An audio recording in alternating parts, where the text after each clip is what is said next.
এবার ঈদের বাজেট 10 থেকে 15 হাজারের মধ্যে। অনেক কিছুই কিনা হলো, পরিবারের সবার জন্য টুকিটাকি, নিজের জন্য অনেক কিছুই কিনা হলো। আর ওরকম কোনো বাজেট না আসলে, এখনো তো বাবার উপরেই সবকিছু, তো বাবা যেভাবে যেটা দিচ্ছে এটাতেই হ্যাপি আর কি। যাই নাই, মাত্র ঢুকেছি, এর মধ্যে আপনারা আমাকে কোশ্চেন করতেছেন। না, হয় নাই আপু। অ্যাকচুয়ালি আমি তো স্টুডেন্ট, আমি মাত্র কলেজে পড়ি, ইন্টার ফার্স্ট ইয়ারে। তো আমার এখন প্রেমের দিকটা যেতে ইচ্ছুক না, আমি আর একটু বড় হই। মূলত ওরকম কেনাকাটার জন্য আসিনি, ছোট্ট একটা দরকার ছিল ওই জন্যই আসলাম। এত মানুষ দেখে আমার দম বন্ধ হয়ে আসছে লিটারেলি। আমি খুব একটা শপিং পার্সন না, শপাহলিক না। আমি জানি না অন্য সবার হয়তো আমার চাইতে অনেক ভিন্ন, বাট আমার আসলে ওরকম কোনো এক্সাইটমেন্ট বা কিছু নেই। দরকার লাগলে কিছু কিনছি এই।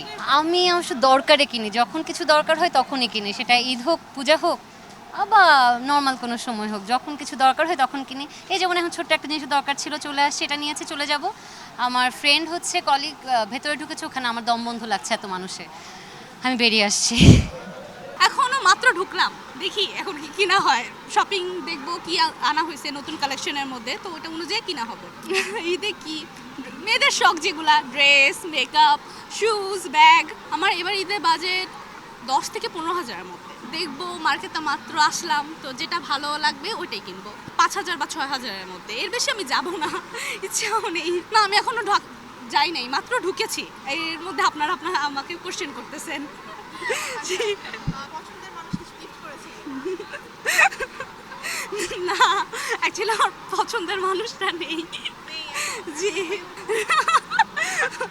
হয় নাই। না, হয় নাই আপু।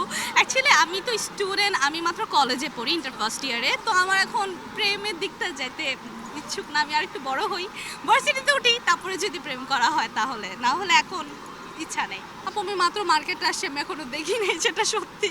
আমি মাত্র আসছি, তো এখন দেখি কি আসছে। আমি এতদিন বের হইনি, রোজা ছিলাম, তো অনেক সিক থাকা হয়। তো এখন আমি আসছি, দেখি যেটা ভালো লাগে ওটা অনুযায়ী জামা কিনা হবে বা কিছু। একনল হ্যান্ড ওয়াশ 100% প্যারাবেন ফ্রি, তাই নিরাপদ হাতের জন্য আস্থা রাখুন একনলে। ভালোই কালেকশন, ভালোই আসছে। আড়ঙে গিয়েছি, ওভারঅল ভালো, ড্রেস ভালোই লাগলো। দামটা অবশ্য হাতের নাগারে এখন মনে হয় এবার একটু কমই লাগলো। বাজেট সম্পর্কে আসলে কি পছন্দের উপর ডিপেন্ড করে, আসলে বাজেট নিয়ে কখনো কিন্তু কেনাকাটা হয় না।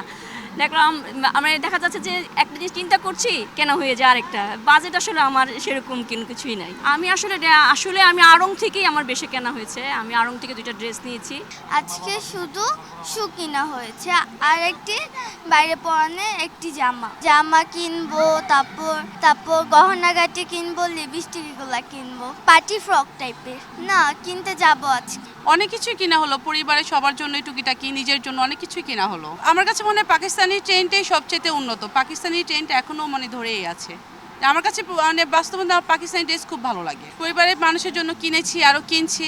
এখনো কিছু কিনা হয়নি, অনলাইন থেকে কিনা হয়েছে একটা ড্রেস। আজকে ফার্স্ট আসলাম হচ্ছে মার্কেটে দেখার জন্য যে কি অবস্থা, কি পাওয়া যাচ্ছে, কি কালেকশন, দ্যাটস ইট। এবার তো অনলাইনে বলেন বা হচ্ছে যেখানে দেখছি ম্যাক্সিমাম হচ্ছে আগানোর বা হচ্ছে সাদাবাহার, এইগুলাই তো ওরকমই আমি দেখছি। অর্গানজার মধ্যে হচ্ছে আমি দেখলাম এই। আর ওরকম কোনো বাজেট না আসলে, এখনো তো বাবার উপরেই সবকিছু, তো বাবা যেভাবে যেটা দিচ্ছে এটাতেই হ্যাপি আর কি। 2টা পাঞ্জাবি নেওয়া হলো, 2টা ড্রেস নেওয়া হলো, আর এখনো বাকি আছে জুতো, সব কিছু। নিজের জন্য কিছুই না, শুধু বাচ্চাদের জন্যই। হ্যাঁ, আমি তো অনেক ঈদ করেছি। বাচ্চারা এখন আমার এত চাহিদা নেই এখন, আর বাচ্চাদের পড়লেই আমার ভালো লাগে। আমার হাজবেন্ড আমাকে 10,000 টাকা দিয়েছে কিছু নেওয়ার জন্য বলেছে, কিন্তু আমি নেইনি, আমার বাচ্চাদেরই দিয়ে দিয়েছি। শুধু আমার জন্যই 10,000 টাকা বাজেট ছিল, তাও আমার বাচ্চাদের দিয়ে দিয়েছি। 2টা পাঞ্জাবি নেওয়া হয়েছে, এখন একটা শাড়ির চাহিদা আছে আমার জন্য, দেখি যে। আর আমার মেয়ের জন্য 2টা ড্রেস কিনলাম, মাত্র তো শুরু, দেখা যাক। এখনো ছেলে আছে, মেয়ের জামাই আছে, আমার নিজের ড্রেস আছে, সবার মিলিয়ে আসলে কেনাকাটা এখনো শেষ হয় নাই, মাত্র শুরু হইলো।